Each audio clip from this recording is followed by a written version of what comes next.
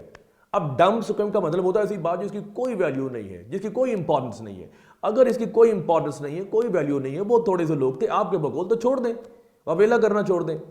اور آگے چل کے یہ بات لکھی گئی ہے اس رپورٹ کے اندر کہ دیکھیں انڈیا کے اندر فارمرز جب پروٹیسٹ لانچ کرتے ہیں یا یونائٹڈ کنگڈم کے اندر جو سکھ کمیونٹی کے جو لوگ ہیں وہ بات کرتے ہیں، وہ خالصتان کی بات کرتے ہیں، تو اس کے پیچھے پاکستان کی ڈیپ سٹیٹ ہے، اور اسی چیز کو لے کر یونائٹڈ کنگڈم کو ان سکھوں کو روکنا چاہیے۔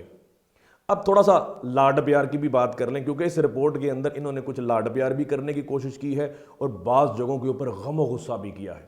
لاڈ پیار اس طرح سے کہ وہ بات کرتے ہیں کہ دیکھیں جی ہمارے یورپی یونین کے ساتھ بڑے اچھے تعلقات ہیں، لیکن آپ کے ساتھ بھی ہمارے اچھے بڑے تعلقات ہیں، لیکن کچھ معاملات کے اوپر آپ جو ہیں ہم سے صرف نظر کرتے ہیں، ہمیں اگنور کرتے ہیں اور دوسری کمیونٹیز کا ساتھ دیتے ہیں۔ جب بات ہوتی ہے افغانستان کے بارے میں، جب بات ہوتی ہے پاکستان کے اوپر، جب بات ہوتی ہے کشمیر کے بارے میں، اور جب بات ہوتی ہے خالصتان کے حوالے سے، یو کے نے ہمیشہ ہمیں نقصان پہنچانے کی کوشش کی ہے۔ اور آخری پیراگراف اس طرح سے ہے کہ جب کشمیر کا ایشو ہوا، جب 2019 کو 5 اگست کو انڈیا نے آرٹیکل 370 اور 35A یونیلیٹرلی سکریپ کرنے کی کوشش کی، اس صورتحال میں بھی یونائٹڈ کنگڈم نے پاکستان کا ساتھ دیا تھا۔ تو یہ پوری رپورٹ مرتب کی جس میں انہوں نے کچھ لاڈ پیار کرنے کی کوشش کی، لاڈیاں کرنے کی کوشش کی، اور ساتھ ساتھ انہوں نے غم و غصے کا اظہار بھی کیا۔ لیکن جو سکھ کمیونٹی کے لوگ جو کہتے ہیں اور کتنی تعداد کے اندر ہیں، میں کچھ ویژولز آپ لوگوں کو شیئر کروں گا۔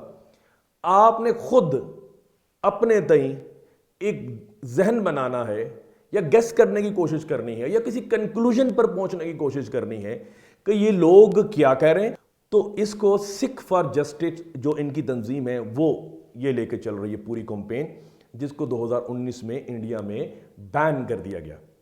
اب اس کمپین کو جو لیڈ کر رہے ہیں گرپریت سنگھ، وہ کیا رائے رکھتے ہیں، وہ کیا بات کرتے ہیں، کس طرح ان کے اوپر ظلم کیا گیا اور کس طرح ان کی ریلیجس آئیڈینٹی کو ختم کرنے کی کوشش کی گئی، کس طرح سے انہیں اکانومیکلی ڈپرائیو کرنے کی کوشش کی گئی، اور کیا ان کا موقف ہے، وہ ذرا آپ لوگ سن لیجئے۔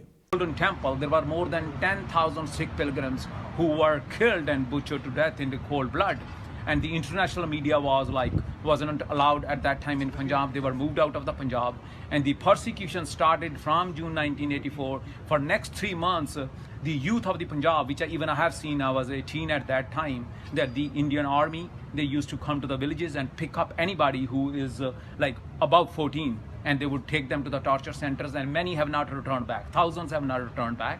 And the Indian government used to say that they have fled and joined the terrorism. There wasn't any terrorism happening at that time. There wasn't anything happening. There wasn't any armed resistance happening at that time.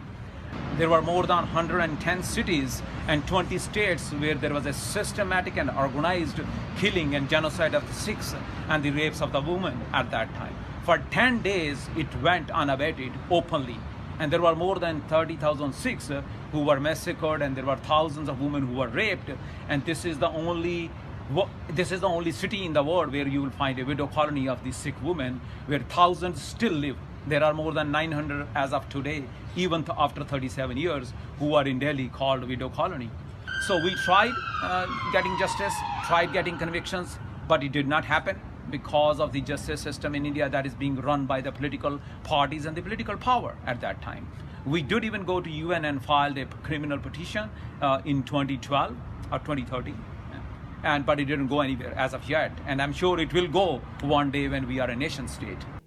یہ تھے سکھ community کے leaders گرپریت Singh, جو کہ سکھ for justice نامی تنظیم کو lead کرنے کی کوشش کر رہے ہیں۔ اور ایک بات، 31 اکتوبر پہلا دن تھا جس دن انہوں نے ریفرینڈم کو کانڈکٹ کیا۔ اس کے بعد یونائٹڈ کنگڈم کے اندر ہی 7 نومبر کو انہوں نے دوسرے فیز کا آغاز کیا۔ تیسرا فیز 14 نومبر کو ہوگا اور پھر آگے 21 نومبر کو ہوگا۔ اس طرح فیزز کے اندر یہ ریفرینڈم ہوگا، پھر یہ یورپ کے اندر جائے گا، پھر یہ کینیڈا کے اندر جائے گا۔ ان کا کہنا یہ ہے کہ یہ ریفرینڈم ہم انڈیا کے اندر بھی لے کے جائیں گے۔ تو یہ ان کی بات جو ہے وہ آپ سن چکے ہیں۔ اب ایک اور جو ایلڈر ہیں سکھ کمیونٹی کے، ان کی بات سن لیں، وہ کیا رائے رکھتے ہیں کہ کس طرح سے انہیں اکانومیکلی ڈپرائیو کیا گیا، ان کے ریسورسز کو چھینا گیا اور انہیں زد و کوب کیا گیا اور ان کی ریلیجس آئیڈینٹی کو ختم کرنے کی کوشش کی. یہ ذرا آپ سنیے. We are here today to have a referendum vote. This is the vote for the Punjab independence referendum to liberate Punjab from Indian occupation, because Punjab is currently occupied by India. We are having this vote to liberate Punjab because the genocide of Sikhs has been done in India. There is religious repression, persecution, there is a denial of justice, there is a denial of Sikh, there is a denial of Sikh identity, and there is a denial of Punjab waters and Punjab's natural resources, and there has been exploitation of the resources of Punjab, and now our land is under threat of being taken away. However, when the British left India, they attached Punjab to India. When the Indian Constitution was made in 1950, they said Sikhs will be treated as Hindus. ان دو لوگوں کی آپ نے بات سن لی، یہ بڑے لوگ ہیں، یہ بزرگ لوگ ہیں. اب آپ ایک نوجوان نسل کے نمائندے کی بھی بات سن لیں کہ یہ اپنے کیا رائے رکھتے ہیں خالصتان کے حوالے سے. اور اس میں ایک لفظ بولتے ہیں کہ ہم نے بڑی کوشش کی کہ انڈیا کے ساتھ ہم رہ پائیں، لیکن انڈیا ہی نہیں چاہتا کہ ہم لوگ جو ہیں انڈیا کے ساتھ رہ پائیں. ہم لوگوں پر اتنے ظلم کے پہاڑ توڑے کہ اب ہم فیصلہ کر چکے ہیں کہ ہمیں خالصتان بنانا ہے. اس نوجوان کی بھی بات ذرا سن لیجیے. Sikhs were lied to, Sikhs were misled. Sikhs fought for India, for India's independence, to be a part of India. Proportionally, Sikhs gave the largest sacrifice in terms of their lives for an independent India. We wanted to be within India. It didn't work. We met with genocide. They're taking away our Punjabi language and the status of it. They're taking away river waters. These are all very deep political issues and long-standing issues. We've tried to be a part, and we've been continually told, if you want to be part of India, you can't keep your separate Sikh identity. As people that have fought the hardest for India, you've got to understand it must take a lot for those people that sacrifice the most to then all of a sudden want a sovereign separate homeland. But that's what we're here for, because it's just not worked. We want to be separate from the Indian state, from the Indian government and the Indian administered state. اب آپ تین لوگوں کی باتیں سن چکے ہیں. اب تھوڑی سی بات ایک بڑی عمر کی ایک خاتون ہے کہ وہ کیا رائے رکھتی ہیں، یونائٹڈ کنگڈم کے اندر موجود ہیں، اس ریفرنڈم کے اندر حصہ لے رہی ہیں. ذرا ان کی بھی بات سن لیجیے.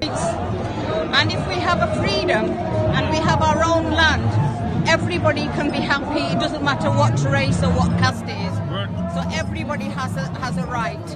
This is why we are here, because we're sort of a small minority and we're not accepted. So we want our Khalistan and we want everybody to be happy. ان سب لوگوں کی آپ نے باتیں سنی، بزرگوں کی باتیں سنی، نوجوان نسل کی باتیں سنی، خواتین کی بات سنی.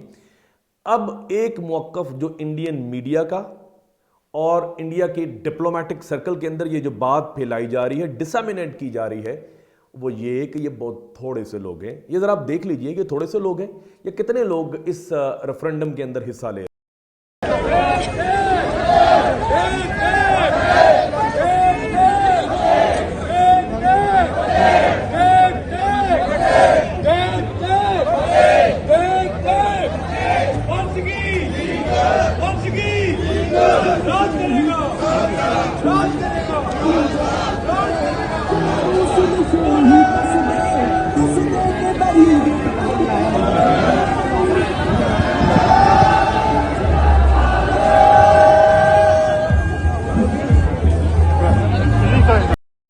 یہ ویڈیوز آپ لوگوں نے دیکھی، یہ ویژولز آپ لوگوں نے دیکھے، یہ آپٹکس آپ لوگوں نے دیکھے. یہ عام سکھ کمیونٹی کے لوگ ہیں، یہ ان کے بزرگ ہیں، یہ ان کے نوجوان نسل ہے، یہ ان کی خواتین ہیں. وہ خالصتان کے حوالے سے کیا رائے رکھتی ہیں اور پوری دنیا کے سامنے اپنا ایک موقف رکھنا چاہتی ہیں، اپنا ایک ریٹورک رکھنا چاہتی ہیں کہ یہ ہمارا موقف ہے. انڈین پنجاب کے اندر ہم نے انڈینز کے ساتھ رہنے کی بڑی کوشش کی، لیکن ہمیں ہمیشہ سے مار پڑی. ہمارے ساتھ گولڈن ٹیمپل جیسے واقعات ہوتے ہیں، ہمیں چن چن کر قتل کیا جاتا ہے, ہمیں ہر جگہ ہدف تنقید بنایا جاتا ہے, ہمیں نفرت کا نشانہ بنایا جاتا ہے. لہٰذا اس چیز کا ایک آسان سا حل یہ بنتا ہے کہ انڈین پنجاب اور اس کے گرد و نواح میں جو علاقے ہیں جہاں پر ہمیشہ سے سکھ تسلط قائم رہا, یہ انڈیا سے الگ کر دیے جائیں اور ایک الگ علاقہ بنا دیا جائے, الگ ملک بنا دیا جائے دنیا کے نقشے پر, جس کا نام خالستان ہو, جہاں پنجابی رہیں, جہاں وہ لوگ رہیں جو سکھ کمیونٹی کے لوگ ہیں, وہ بھی آزادی کے ساتھ اپنا سانس لے سکیں, اپنی ریلیجس